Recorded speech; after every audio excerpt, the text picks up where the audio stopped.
Local and live. Covering Franklin and Washington counties, it's Let's Talk TriState. Hey, welcome back to Let's Talk TriState. I'm Andy. I have Frewen here with me and Tug Watson. They're in the show Come From Away at the Totem Playhouse starting on June 19th, running through July 4th. Pleasure to have you guys here today. Thank you. It's hot out there. It's humid. Like we were saying before we started, it's like one swift punch right into the summer months. So let's get right into it. Come From Away. Those that might not be familiar with the show Come From Away, tell us about the story, why it connects so deeply with audiences around the world. Kind of fill us in a little bit, whoever wants to begin. This is the 25th anniversary of September 11th this year, so it's being really looked at and concentrated on kind of the entire event. And this show came about over the course of a number of years, but it opened just over 10 years ago on Broadway. And it's a celebration of what actually happened. There was a book about what happened in Gander that a lot of people read. And then it's just about the play about the human spirit, I think, and the way humanity at its best opens its arms to take care of the rest of humanity.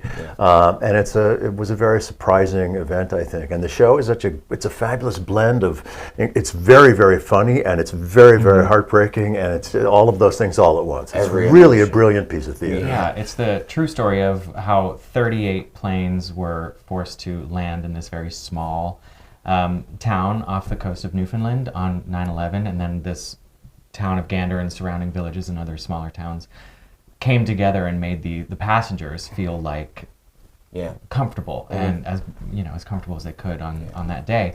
But because of the nature of that story and how many people there are involved, all actors, or 12 on stage, we play multiple characters. Oh, wow. So we each have like a primary character, and sometimes your primary character is a Gander resident or a person from the plane, and then we all play a lot of small different parts. Ray especially. Well, and one of the things they did was they made sure that everybody, all 12 people in the cast, play at least one Islander and one passenger, which is... And obviously they're all probably different scenes. You're not... One no. Are they? Are they? Yes. Do you ever get them mixed up?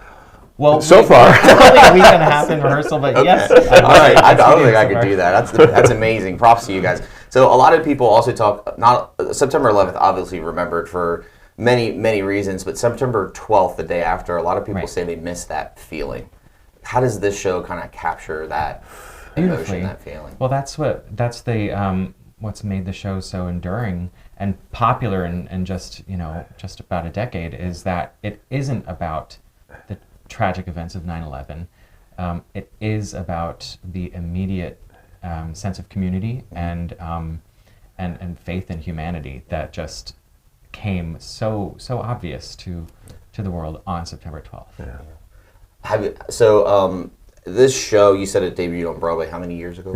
17. It opened in 2017 on Broadway. I can only imagine the amount of, not just touching the people that didn't hands-on experience something like that, but maybe there might be people in those audiences when they saw that had a connection to maybe people like that. Do you think any of that might connect to the audience in that way, in some I think undoubtedly. It's, I can only imagine what someone from New York who had lived through it was sitting in the Broadway house seeing it for the first time, what that must have felt like. I mean, everybody, even in our cast. I mean, I had a friend who was actually in the building that day on the ground floor and just happened to get out right before. So everybody's got some connection to it. Yeah, wow.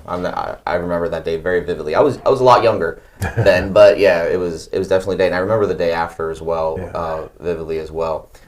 Definitely something that I think is going to captivate your audience. Absolutely. It'd be really, really fun to see. You should check it. Or awesome to see. One of the things, there's a lot of humor too. Right? Oh, a lot of humor. It's very funny. That's how a lot of people cope with stuff like that. And how do you kind of? Can you give us some don't spoil the whole thing for us. Can you give us some ideas of how that comes into the show? Or one of the things they do is I think they celebrate the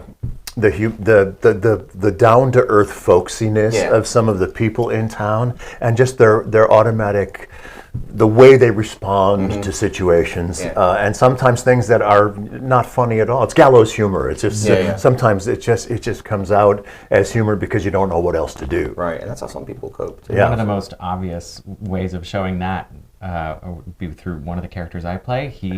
he kind of wakes up on September 12th feeling very, I guess, just with like a new light and understanding of people. And then his partner, who he's traveling with, has the complete opposite reaction. It's, this is messed up. Why are you responding in such a positive way?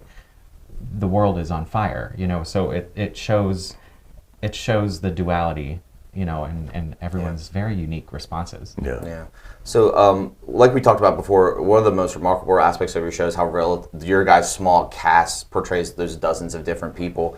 Talk about a time so far in rehearsal that's been a little challenging for you with doing both. Like, are you playing both of those characters that you just mentioned? Yeah, in one scene, I guess, I don't even know what scene number it would be, but it's called 28 Hours, where the plane people are, you know, coping with being stuck on this plane for 28 hours. Right. In between the singing are various scenes that are from the plane or in Gander, and like I've got a baseball cap in my back pocket, I've got my character jacket on my chair, we're moving chairs, so it's like, okay, I put my hat on here for Garth, I put my jacket on here for Kevin, I move my chair here to go to town hall, move it back to be back on the plane, and that's a relatively easy track so far. Yes. So far. It's yeah. I had one yesterday morning in rehearsal that I just my brain just exploded on me. It was change this, take off the jacket, go here, move the chair, do the thing, go over that, and it all takes place in about a minute and a half. Yeah. So I sat down afterwards and I just wrote down exactly what I do in order, and it turned out to be a page and a half of little moves. Ray's primary character is the mayor of Gander, but in one scene he also plays the mayor of 5 additional towns. 5?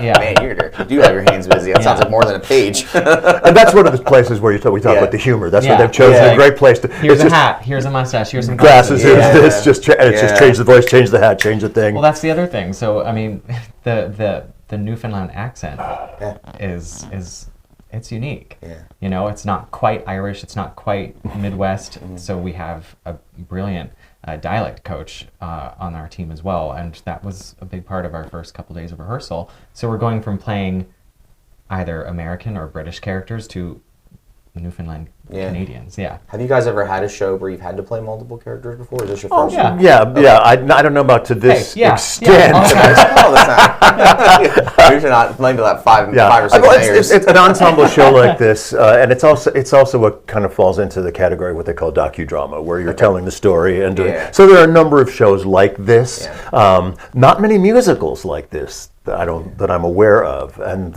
I don't know of any that have the same effect that this one does. When you search around, if you're looking for things from that day in September 11th, a lot of things that flood the media, internet is the actual day it happens, but you don't really see much about the day after. Right. So I think it's really nice and it's really good that you guys are doing something like this. There's a play out there like this where people can see that. So what emotions do you guys expect to see in the audience? Probably a little bit of everything. Everything, yeah. And a lot of things have really caught me off guard. You know, there are moments in the show where I feel it was going to be very apparent, like we're all going to be emotional at this scene and these scenes, and then, gosh, throughout the show, we're all just like, oh, that's a beautiful moment that I didn't see coming. And even for the audience members who maybe perhaps weren't born before 9/11 or were and don't remember it, there's going to be a message somewhere in the show that they'll take. That is, it's not going to be necessarily about 9/11 for them, but it's still going to be a learning moment on compassion, you know, or being open to learning about different cultures and different people. So it's not just a show about 9/11, it's a show about the goodness of the human spirit. Yeah. Well, you kind of answered my next question I had. What you hoped audiences would take away from the show. Yeah, so you're ahead of the game. So definitely check out the Come From Away production. June 19th begins and runs through July 4th. Correct. Tickets, they can get at totempoleplayhouse.org, correct? Would you guys like to plug anything else before we wrap it up here? Just come see it. You'll be glad you did. I think it's a show that a lot of people outside of who are not necessarily theater aficionados on a regular basis may or may not know of, may have heard of it, but it's not like, oh, let's go see Oklahoma or something. Right, it's so more relatable. It's really something that it's like, if you are even remotely thinking about it, come see it. I think you will go away just really, really pleased that you saw it. Well, like you said, Tug, there's some people that may come see the show that weren't born when that happened, so that it might be a learning experience for them too, or maybe they're coming with mom and dad or something, and you know, I don't know if they're teaching that. Are they teaching that? I'm sure it's in the history books now, but to what extent that affects? Yeah, I think about it sometimes as I have two young ones. My oldest is 7 and my youngest is almost 4, and I was like, man, they don't even know. They don't know. And that's how old my daughter was. My daughter was 7 when it happened. So I was in 9th grade. Wow. That makes I was sense. a senior in high school. Okay. So that quickly changed my perspective on life. But the cast, like I said, it's only 12 people on stage, and then we have 4 brilliant, really working hard swings. Do you know what a swing is? A swing is an offstage performer who learns multiple roles in case one of us go down or have to leave town or are sick or something. So all of these actors, these 4 actors, are learning 3 each. My part, your part, which all of our roles are principal roles who have to play a lot of different characters. I don't know where I was going with this. The diversity of the cast. We have a senior in college. We have people who just graduated college, and then you have people through their 30s, 40s, 50s, 60s, and we all have a very, very unique perspective or experience with 9/11. Yeah. But I think, in the spirit of this being the 250th anniversary, of the United States and the 25th of 9/11, the message I would hope people take from it is, no matter where you were or what you learned in school, be open, be a good neighbor, and be kind. Yeah, very good. And I think for those who were aware and old enough to be aware when it actually happened, there's going to be some moment in the show that is just going to smack you in the face. Everybody's is a different one. There's actually kind of 2, we talk about the day after on September 12th, which is great. And I have a vivid memory of the whole first day, but also of the second day. And then there's a line at the end of the play where the air traffic controller guy needs to get back to work. And his wife says to him, look up in the sky. Do you see anything flying? And I remember vividly, I live in Chicago, right in the flight path of O'Hare. Okay. And I remember for several days, but especially the day after, on the 12th, going out on my deck and looking up and realizing there are always a minimum of 3 planes flying overhead. And there was dead silence and nothing in the sky for that next 3 days. And it was absolutely chilling. Yeah. I think that's a good place to thank you guys for coming in. So much appreciated. I can't wait to hear about the show. Go check it out. June 19th, July 4th. Come from away. Go see Tug and Ray. It's going to be a great show, guaranteed. Thanks for hanging out on Let's Talk TriState. Thanks for coming in, guys. Thank you.